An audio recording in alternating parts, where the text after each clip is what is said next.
It was supposed to be a simple dinner. A single dad, sitting nervously in a dimly lit restaurant, clutching the menu as if it could hide the truth that this was his last $50.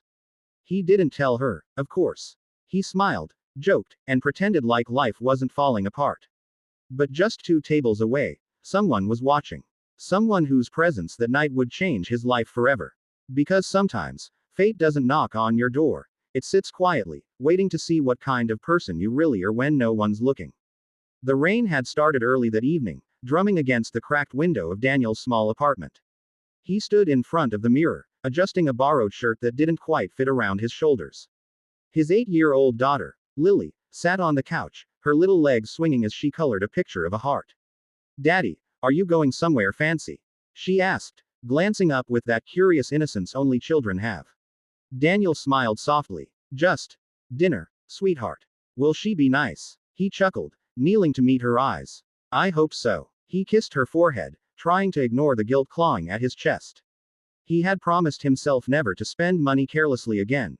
Not after the hospital bills, not after losing his job last month, and definitely not after skipping his own meals so Lily could have enough.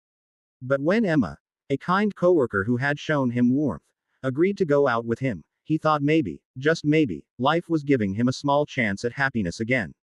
He opened his wallet. 2 worn bills, $50 total. His entire week's budget. He hesitated. Rent was due. The electricity bill was hanging by a thread. But something deep inside whispered, "You deserve one evening to feel normal."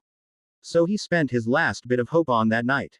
The restaurant was cozy, the kind with soft music and candles flickering between laughter and silverware clinks. Emma arrived in a blue dress that shimmered under the light. Her smile was kind but slightly guarded, like she wasn't sure what to expect. They talked. About work, about dreams, about Lily. Daniel spoke of his daughter with the kind of pride that outshone everything else in him. And for a moment, Emma forgot the world outside. But midway through dinner, when the waiter brought the check, Daniel's stomach sank. He had underestimated the cost. The tax and tip. He hadn't planned for that. The total came to $47.80, and he realized he had no cash for the bus ride home. His hands trembled as he slid the bills onto the table, forcing a smile. "I'll cover it," he said quickly. Emma protested, but he insisted. He wanted to feel capable, like a man who still had control of his life. They laughed through dessert, and when she excused herself to take a call, Daniel exhaled deeply. Behind him, 2 tables away, a man in a gray suit, mid-50s, calm, observing, had been watching him since he walked in. That man noticed everything. The slightly frayed cuffs on Daniel's shirt, the shoes polished just enough to look decent, the nervous smile that wasn't desperation but quiet dignity. And when Daniel walked out later, the rain pouring harder now, that man followed him with his eyes, a strange glint of recognition and sadness behind them. Outside, Daniel covered his head with his jacket and walked 3 miles home in the storm. His shoes were soaked, but when he saw the light still on in Lily's room, everything felt worth it. She ran to him. "Daddy, you're wet." "I'm fine, baby." He laughed, hugging her tightly. "Just a little rain." She handed him the picture she'd finished. A heart, colored in pink and blue, with the words, "Me and Daddy forever." Daniel smiled, but in his eyes was a quiet storm, the kind you hide when you have no one else to fight it for. The next morning, Daniel woke to an email from the restaurant. Greater than, "Dear Mr. Daniels, someone left a message for you.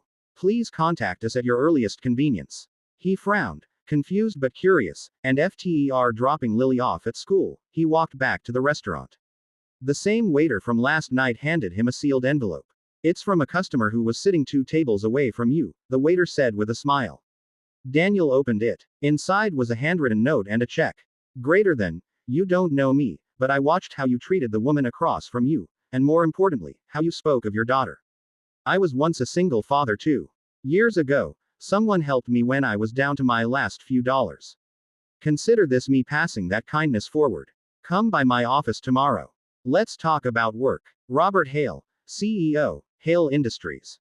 Daniel froze. His heart pounded. The check was for $5,000, more than he'd seen in months. The next day, Daniel met Robert Hale, the same man from the restaurant. Hale offered him a job managing logistics for his company, impressed by Daniel's previous experience and attitude. "I don't hire people because of what they have," Robert said. "I hire them for what they carry. And you, my friend, carry integrity." Tears welled in Daniel's eyes as he shook the man's hand. Weeks later, Daniel's life began to turn around. He could finally afford to fix the apartment, buy new clothes for Lily, and bring back a sense of peace into their home. And one evening, sitting at the same restaurant, this time not with fear but gratitude, Daniel noticed another young man sitting nervously at a table, counting cash under his breath. He smiled, waved the waiter over, and quietly told him, "Whatever that man orders tonight, it's on." Sometimes, the smallest acts, a father's pride, a stranger's quiet compassion, a simple $50 dinner, ripple through lives in ways we'll never see. Because fate doesn't always appear in miracles. Sometimes, it just sits two tables away, waiting for your kindness to notice it.